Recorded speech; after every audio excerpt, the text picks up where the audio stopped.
ನಮಸ್ಕಾರ ಎಲ್ರಿಗೂ. ಇದೇನಪ್ಪ ಫುಡ್ ವಿಡಿಯೋ ಬದಲು ಫ್ಲಡ್ ವಿಡಿಯೋ ಇಟ್ಕೊಂಡ್ಬಂದ್ಬಿಟ್ಟಿದ್ದೀನಿ ಅಂದ್ಕೊಂಡ್ರ. ಏನಕ್ಕೆ ಅಂತ ಹೇಳಿದ್ರೆ, ಸರ್ಕಾರಗಳು ಎಲ್ಲ ಪಕ್ಷಗಳ ಸರ್ಕಾರಗಳು ಸೇರಿ ಒಂದು ಮೀಟಿಂಗ್ ಮಾಡಿ ಇಂಟೆಲಿಜೆನ್ಸ್ ರಿಪೋರ್ಟ್ ಬಂದಮೇಲೆ ಏನೊಂದು ಗೊತ್ತಾಯಿತು ಅಂತ ಹೇಳಿದ್ರೆ, ಬೆಂಗಳೂರಲ್ಲಿ ಟೂರಿಸಮ್ ಇಲ್ಲ ಅಂತ ಹೇಳ್ಬಿಟ್ಟು, ಬೆಂಗಳೂರಲ್ಲಿ ಟೂರಿಸಮಿಂದ ರೆವಿನ್ಯೂ ಕಮ್ಮಿ ಆಗಿಬಿಡ್ತಿದೆ ಅಂತ ಹೇಳ್ಬಿಟ್ಟು ಎಲ್ಲ ಜನಗಳು ನೀರಿರೋ ಹತ್ರಕ್ಕೆ ಹೋಗ್ಬಿಡ್ತಾರೆ, ಅಲ್ಲೆಲ್ಲ ದುಡ್ಡೆಲ್ಲ ಸ್ಪೆಂಡ್ ಮಾಡಿಬಿಟ್ಟು ಬೆಂಗಳೂರಿಗೆ ದುಡ್ಡಿನ ಹಣದ ಅವಶ್ಯಕತೆ ಜಾಸ್ತಿ ಆಗಿಬಿಡುತ್ತೆ ಅಂತ ಹೇಳ್ಬಿಟ್ಟು ಈ ಒಂದು ಹೊಸ ಸ್ಕೀಮ್ ತಂದಿದ್ದಾರೆ. ಏನಂತ ಹೇಳಿದ್ರೆ, ಈ ಸ್ಕೀಮ್ ಹೆಸರು ಮನೆ ಮನೆಗೂ ನದಿ.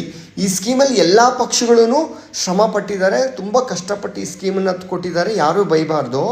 ನೋಡಿ, ಯಾರಾದರೂ ಈ ನೀರೆಲ್ಲ ತುಂಬಿ ಎಲ್ಲ ಒದ್ದಾಡ್ತಾ ಇದ್ದರೆ ರೋಡೆಲ್ಲ ಕ್ರಾಸ್ ಮಾಡಲಿಕ್ಕೆ ಸರ್ಕಾರದವ್ರು ಏನು ಕೊಡ್ತಾರೆ ಅಂದರೆ ಬೋಟ್ ಫೆಸಿಲಿಟಿ ಕೊಡ್ತಾರೆ. ಈ ಫೆಸಿಲಿಟಿ ಕೊಡೋದ್ರಿಂದ ನೋಡಿ, ಬೆಂಗಳೂರಲ್ಲಿ ನೀವು ಬೋಟ್ ತಂದು ಓಡಿಸಿ ನಿಮ್ಮ ಮನೆ ಮುಂದೆ ಓಡಿಸ್ಲಿಕ್ಕಾಗತ್ತಾ?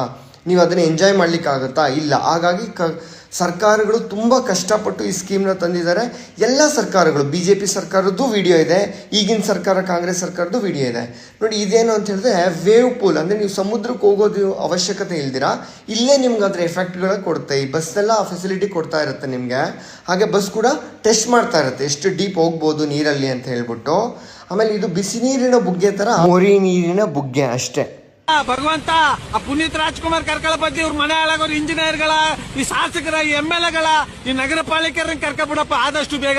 ಒಂದ್ 10 ಜನ ನಗರ ಪಾಲಿಕೆ ಸದಸ್ಯರನ್ನ ತಕೋ, ಒಂದ್ 50 ಜನ MLAಗಳನ್ನ ತಕೋ, ಒಂದ್ 10 ಜನ MP ಗಳನ್ನ. ಈ ಪರ್ಸನ್ ಯಾಕೆ ಈ ತರ ಹೇಳ್ತಿದಾರೆ ಅಂದ್ರೆ, ನೀವೆಲ್ಲ ದೇವ್ರ ಸಮಾನ, ಹಾಗಾಗಿ ದೇವ್ರ ಹತ್ರ ಹೋಗ್ಬಿಡಿ ಅಂತ ಹೇಳ್ತಾ ಇದಾರೆ.